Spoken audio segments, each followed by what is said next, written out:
Hi everyone, मेरा नाम है डॉक्टर सुरभि और मैं एक न्यूट्रिशनिस्ट एंड लैक्टेशन कंसल्टेंट हूँ। और आज हम ये जो नई सीरीज स्टार्ट कर रहे हैं ये उन मदर्स के लिए है जो ब्रेस्ट फीडिंग करा रही हैं या कराना चाहती हैं। तो अगर आपकी भी कोई क्वेरी है तो आप हमसे यहाँ जरूर पूछिएगा। तो ये आज हमारी वीडियो 1 है और इसमें एक मैं ऐसा क्वेश्चन यहाँ पे डिस्कस करने वाली हूँ जिसको लेके हर मदर के दिमाग में कुछ ना कुछ क्वेश्चन होता है, कुछ ना कुछ क्वेरी होती है। तो आज का हमारा क्वेश्चन है कितने मिल्क का रिक्वायरमेंट हमारे बच्चे को है। तो देखिए यहाँ पे मैं जितने भी फैक्ट्स या इंफॉर्मेशन शेयर करूंगी वो IBCLC स्टैंडर्ड के हिसाब से है, which is a certification, international certification lactation consultants का।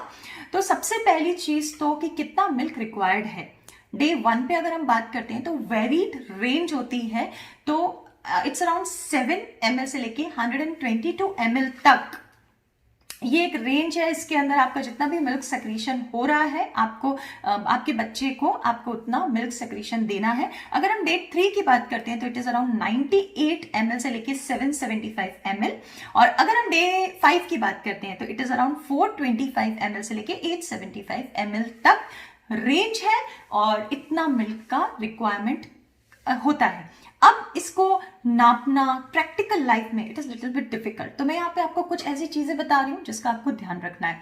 टेंशन ना करें, इनिशियली आपका मिल्क कम आ रहा है तो देखिए क्या होता है, इनिशियल 3 डेज में आपको वो ब्रेस्ट फुलनेस महसूस नहीं होती, आपको ऐसा लगता नहीं है कि बहुत ज्यादा मिल्क आ रहा है। तो इसमें टेंशन करने की कोई भी बात नहीं है। कोलेस्ट्रम बहुत इंपॉर्टेंट होता है जो कि इनिशियल मिल्क होता है, तो वो आपको बच्चे को फीड कराना है। क्या चीजों का हमें ध्यान रखना है, हमें किन चीजों का ध्यान रखना है।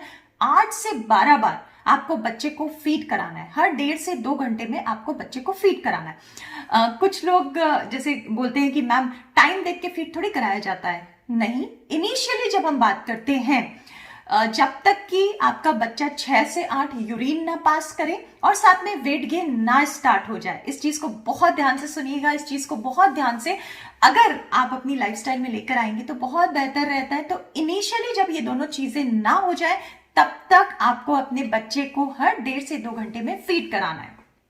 फीडिंग टाइम जो है it can be anything up to like 10 minutes to लेके 45 मिनट्स तक। जनरली बच्चा 20 to 30 मिनट्स तक फीड करता है। तो ये दूसरी चीज बहुत इंपॉर्टेंट है। उसके बाद कैसे हमें पता चलेगा कि फीडिंग हमारी पूरी आ रही है। 3 दिन तक जनरली बच्चे का वेट थोड़ा सा कम होता है विच इज नेचुरल, बट आपके बच्चे का वेट 10th डे तक आपके बच्चे का जो बर्थ वेट है उससे क्रॉस कर जाना चाहिए। अगर ये 15 दिन तक क्रॉस नहीं करता है तब फिर आपको अपने पीडियाट्रिशियन से इसके बारे में बात करनी चाहिए। जनरली बच्चों का लाइक 3rd 4th डे तक वेट लॉस होता है, उसके बाद धीरे धीरे वो वापस से अपना वेट धीरे धीरे करके गेन करने लग जाते हैं एंड 10 दिन तक वो अपना जो बर्थ वेट है उससे वो क्रॉस कर जाते हैं, उससे उनका वेट बढ़ जाता है। तो ये चीजों को आप जरूर ध्यान रखिएगा। तो ये हमने बात करी इनिशियल मिल्क रिक्वायरमेंट की। आपने जो मैंने आपको अभी बताया उसमें 5th डे पे अराउंड 425 to 875 के बीच में रेंज हो सकती है। तो आप यहाँ पे देखें कि मिल्क प्रोडक्शन, मिल्क का रिक्वायरमेंट कितना जल्दी जल्दी बढ़ता है। तो ये तो हमने बात करी 5 दिन की। अब उसके बाद क्या, 6th डे ऑनवर्ड्स आपके बच्चे का मिल्क का requirement can be anything between 550 ml से लेके 900 ml तक। 6 दिन से लेके 6 महीने तक हमें परेशान नहीं होना है। कैसे पता चलेगा कि बच्चा जो है उसका मिल्क अपना इनफ है। तो देखिए कुछ चीजों का आप हमें हमेशा ध्यान रखें। अगर हम बात कर रहे हैं इनिशियल डेज में कितने वेट डाइपर्स होने चाहिए, तो 2 से 3 दिन तक एक भी अगर वेट डाइपर है तो ठीक है, और उसके बाद आपके जो वेट डाइपर्स हैं वो बढ़ने चाहिए। वेट डाइपर्स यानी बच्चे को जो यूरिन पास करता है बच्चा वो बढ़ना चाहिए। तो जैसे 1 डाइपर हुआ, फिर 3 से 4थे दिन आपके कम से कम 3 से 4 डाइपर्स हुए, पर 6th डे से अराउंड 6 डाइपर्स तक बच्चा गीला करना चाहिए या 6 बार आपका यूरिन पास करना चाहिए। अभी इनिशियली हमने आपसे बोला कि भाई 1.5 घंटे से लेके 2 घंटे में हमें बच्चे को फीड कराना है।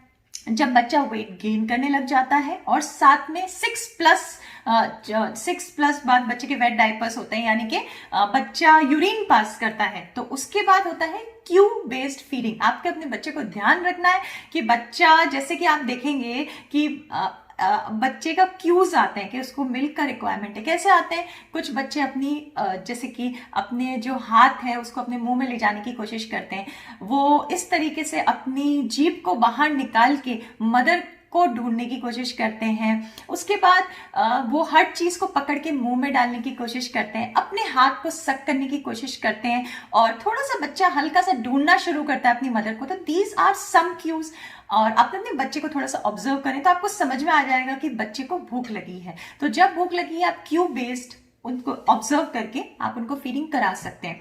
जनरली देखते हैं कि बच्चे का जो हाथ होता है वो थोड़ा सा टाइट हो जाता है। जैसे जैसे आप फीडिंग कराते हो तो वैसे वैसे वो थोड़ा सॉफ्ट होके थोड़ा सा रिलैक्स हो जाता है।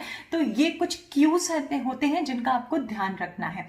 उसके बाद हम बात कर रहे थे कि आपको फीडिंग का कैसे पता चलेगा। इसमें एक चीज बहुत इंपॉर्टेंट है जो जनरली मैं रिकमेंड करती हूँ। वेट गेन मॉनिटरिंग जो है वो एक बहुत ही इंपॉर्टेंट चीज़ है। आपका around 500 to 600 grams per month बच्चे का वेट गेन होना चाहिए। और एक और इम्पॉर्टेंट पैरामीटर है, बच्चा जैसे ही 5 मंथ्स का होता है तब तक बच्चे का वेट डबल हो जाना चाहिए। WHO के ग्रोथ चार्ट्स आते हैं। मेरे पास जो भी मदर्स आती है मैं उनको स्ट्रांगली रिकमेंड करती हूँ कि आप उन WHO के ग्रोथ चार्ट्स पे बच्चे के वेट गेन को आप प्लॉट करिए।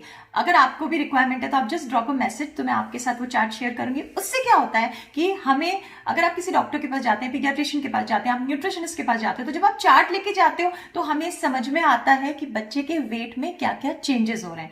तो आई थिंक अब यहाँ पे हमने ये चीजें क्लियर करी है कि हमें दिन में अराउंड 6 दिन के बाद, 6 दिन के बच्चा हो जाता है, उसके बाद अराउंड 6 to 8 वेट डाइपर्स होने चाहिए। बच्चे को बच्चे का मिल्क जो है क्यू बेस्ड फीडिंग होनी चाहिए। और एक चीज यहाँ पे बहुत इंपॉर्टेंट है, वो ये है कि नाइट टाइम फीडिंग। इनिशियली तो आपको हर से 1.5 से 2 घंटे में फीड कराना ही है, बट उसके बाद भी रात के टाइम आपके हार्मोन्स, प्रोलैक्टिन सबसे हाई होता है, तो आपको रात में फीड कराना बहुत ज्यादा जरूरी है। एक तो मिल्क प्रोडक्शन भी आपका सही रहता है, मिल्क प्रोडक्शन कभी कम नहीं होगा। और दूसरी चीज जो बहुत इंपॉर्टेंट है, थोड़े टाइम के बाद बच्चा शांति से आप रात में बच्चे को फीड करा सकते हो। तो ये कुछ चीजें हैं, मैं कैलकुलेटर्स को नहीं मानती, जो मैंने आपको बताया है ये रेंज होती है। मोस्ट इंपॉर्टेंटली बच्चा कितना यूरिन पास कर रहा है, बच्चे का वेट गेन कितना हो रहा है, बच्चा एक्टिव है कि नहीं है, वो आप एज अ मदर आपको सब समझ में आएगा। ग्रोथ चार्ट को आप जरूर प्लॉट करिएगा। और इसके अलावा आपको अगर अपने बच्चे के वेट को लेके कोई भी क्वेरी है, मिल्क प्रोडक्शन को लेके कोई भी क्वेरी है, तो आप यहाँ पे जरूर मैसेज करें। एक और चीज, जब आप बच्चे को फीड कराते हो तो सबसे इंपॉर्टेंट है कि पहले अगर आप एक ब्रेस्ट से फीड करा रहे हैं तो कंप्लीटली उस ब्रेस्ट का मिल्क बच्चे को दीजिए।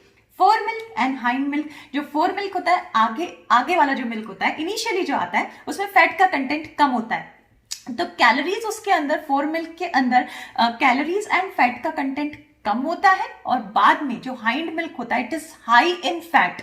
तो अगर हाइंड मिल्क में ज्यादा फैट होगा तो हमें बच्चे को एक बार में एक ब्रेस्ट को कंप्लीटली एक ब्रेस्ट का मिल्क देना है। तो ये भी एक बहुत इंपॉर्टेंट चीज है वेट गेन के अंदर। और इससे रिलेटेड अगर अब आपको कोई भी क्वेरी है तो प्लीज यहाँ पे जरूर मैसेज ड्रॉप करें, तो फिर हम आपको गाइड करेंगे। और आपको अगर फर्दर कोई गाइडेंस की रिक्वायरमेंट है तो आप जरूर मुझसे पूछ सकते हैं। तो चलिए फिर मिलते हैं नेक्स्ट वीडियो में, और आप किस टॉपिक के बारे में डिस्कस करना चाहेंगे वो जरूर यहाँ पे आप कमेंट करिएगा। Thank you.